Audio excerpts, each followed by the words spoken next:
Aloha, I'm Doc from Ecamm, and today I'm going to talk to you about a feature that we literally use every single day here at Ecamm, and maybe you're new to the program, you've never tested it.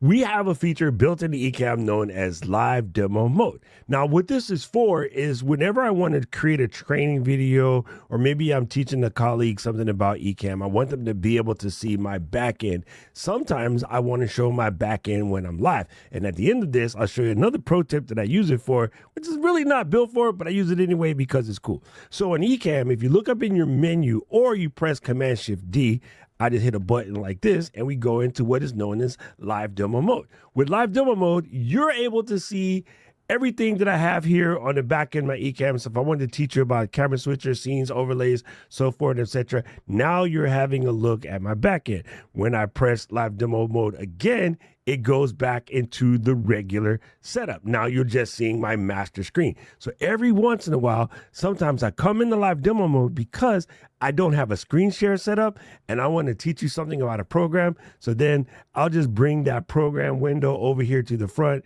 Let me activate it. And then I use it almost as a pseudo screen share, because again, in Live Demo Mode, you're able to see everything that is on the screen where Ecamm is living. So sometimes I cheat and I use it as a screen share, but Live Demo Mode in a nutshell is just a way to give you a live demo of Ecamm.